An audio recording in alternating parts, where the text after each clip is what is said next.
सदान विकास party की एक बैठक होटल शिवानी इंटरनेशनल हिनू रांची में पार्टी के राष्ट्रीय अध्यक्ष डॉक्टर आर.पी. साहू की अध्यक्षता में संपन्न हुई। आज की इस बैठक में पार्टी के सभी पदाधिकारी एवं कार्यकर्तागण उपस्थित रहे। पार्टी के राष्ट्रीय अध्यक्ष डॉक्टर आर.पी. साहू ने सभी प्रदेश पदाधिकारियों, जिला पदाधिकारियों, प्रखंड पदाधिकारियों को माला पहनाकर उनका सम्मानित किया। साथ ही सभी पदाधिकारियों को उनके कर्तव्य को देखते हुए उनके बीच एक पहचान पत्र एवं नियुक्ति पत्र दी गई, जिससे उनको अपने कार्य को करने में मदद मिले। सदान विकास पार्टी के राष्ट्रीय अध्यक्ष डॉक्टर आर.पी. साहू ने बैठक को संबोधित करते हुए कहा कि सभी पार्टी के पदाधिकारियों, सदस्य, कार्यकर्ताओं से मेरा निवेदन है कि वे अपने क्षेत्र में संगठन को मजबूत बनाने का प्रयास करें। सभी प्रखंड में, पंचायत में संगठन को मजबूत बनाने के लिए बूथ स्तर पर पहुंचकर बूथ स्तर पर संगठन को बनाकर पार्टी के जिला कार्यालय में जमा करें और एक प्रतिलिपि केंद्रीय कार्यालय को भेजें।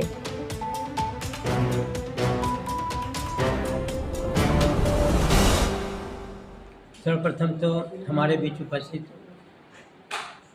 फंडे टीवी चैनल को हार्दिक शुभकामनाएं और बधाई देता हूँ, क्योंकि हमारी आवाज़ को आपने बुलंद करने का प्रयास किया है और वो हमेशा आवाज़ बुलंद हो रहा है। और हम जो सदान एकता जिंदाबाद का नारा दिया है, उस सदान की एकता अखंडता बनाए रखने का जो हमने संकल्प लिया है, राज्य को दशा और दिशा जो खराब है उसे आगे बढ़ाने के लिए दशा दिशा में सुधार करने का हम लोगों ने संकल्प लिया है, उसको हम आगे बढ़ाते चल रहे हैं और सदानों के हक अधिकार की लड़ाई में लड़ रहा हूँ।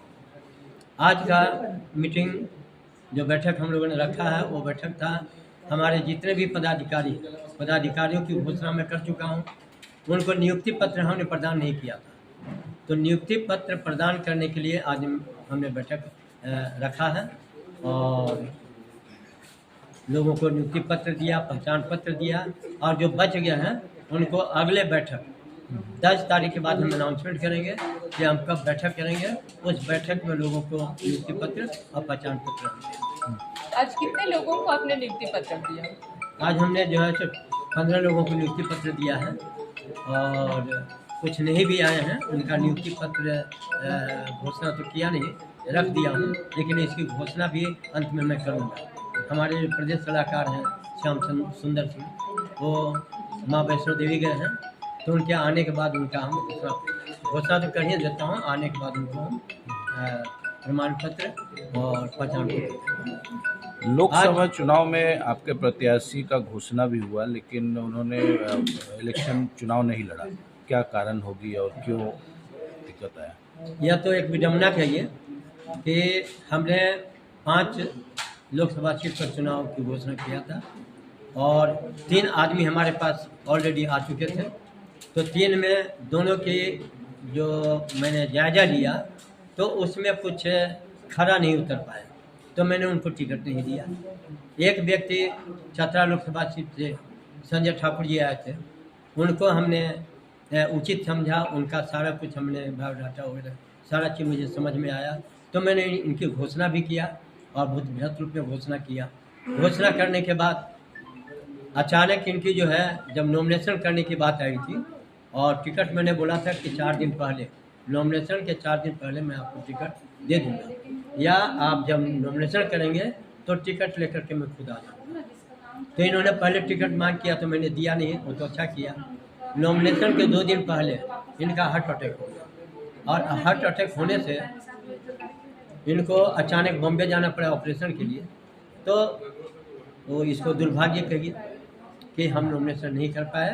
नहीं तो एक सीट पिछला बार में चुनाव लड़ा था और अगर ये व्यक्ति नहीं आते तो किसी और व्यक्ति को खड़ा करके मैं चतरा लोकसभा चुनाव लड़ता, क्योंकि चतरा में हमारी पकड़ है और हम ओबीसी वहाँ 56 से 60% समझे ना, तो ऐसी परिस्थिति में हम वहाँ निकल सकते थे और वहाँ आदिवासी सदान एकता की बात वहाँ आई है, तो दोनों मिलकर के ओबीसी और वो आदिवासी वहाँ हमारा प्रत्याशी जीत जाता, क्योंकि पिछले बार अच्छा मत आया था हमको और उम्मीद था कि इस बार हम बीजेपी और कांग्रेस की टक्कर में हम निकल जाएंगे, लेकिन हम ये काम नहीं कर पाए। ये हमारे लिए एक अफसोस की बात रह गई। फिर भी हौसला बुलंद है तो आगे लड़ने को तैयार हैं और अभी विधानसभा मेरा तो पूर्ण था कि मैं विधानसभा चुनाव लड़ूंगा, लोकसभा पर ध्यान मेरा नहीं था, लोकसभा पर मैं जा ही नहीं रहा था। लेकिन हमारे प्रत्याशी कार्यकर्ताओं का कहना था कि आप हमें नहीं दीजिएगा तो वहाँ रिजर्व सीट है, तो हम चुनाव लोकसभा के सिवा विधानसभा लड़ नहीं सकते हैं, तो इसलिए मैंने टिकट दिया। तो अब वो समाप्त हो गया। हम अब विधानसभा की ओर अग्रसर हैं और हम यहाँ पर टोटल सीट चुनाव लड़ने जा रहे हैं। 81 सीट का ऐलान मैंने किया है और अभी 25 सीट के प्रत्याशी जो उम्मीदवार हैं, इनकी घोषणा भी करूँगा जल्द ही। उनका नाम भी हमारे पास आ चुका है, बायोडाटा भी आ चुका है, और कौन कौन सीट से लड़ेंगे इसकी घोषणा भी हम कर देंगे। इन 25 को तो मैं कर दूंगा, बाकी आने वाले को जोड़ता रहूँगा और देखूँगा। अगले 10 जून तक में, 10 से 15 जून के बीच में एक हम मीटिंग करने जा रहे हैं। उस बैठक में हम अपने प्रत्याशियों की घोषणा भी कर सकते हैं, और जो हमारे पदाधिकारी रह गए हैं, महिला पदाधिकारी या हमारे प्रखंड पदाधिकारी, जिला पदाधिकारी, बहुत सारे जिला में घोषणा नहीं किया हूँ, तो उनका 15 तारीख के तक में हम उनकी घोषणा कर देंगे। वो आप लोगों को भी सूचना दे देंगे जिस दिन हमारी बैठक होगी, और बैठक में आप सबों को बुला करके उनकी घोषणा करेंगे। अभी मेरा विधानसभा का पूर्ण तैयारी है, और विधानसभा के लिए अभी हर एक जगह मैं जा रहा हूँ।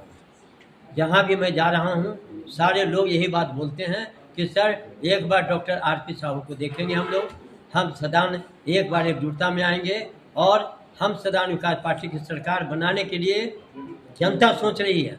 क्योंकि अभी जो लोकसभा चुनाव हुआ है, लोकसभा चुनाव के दौरान मैं जितना जगह गया, बुढ़मू गया, पिठोरिया गया, इचागढ़ गया, सोनाहातू गया, बुंडू गया, नगरी गया, तो जितने जगह भी हम गए, रातू गया, सारे लोगों ने शिकायत किया कि लोकसभा चुनाव जब हो रहा है तो प्रत्याशी घूम रहे हैं। इसके पहले एक भी प्रत्याशी दर्शन नहीं दिया, और जब चुनाव आता है तो सब हाथ जोड़ते हैं और कहते हैं भाई हमें मतदान करो।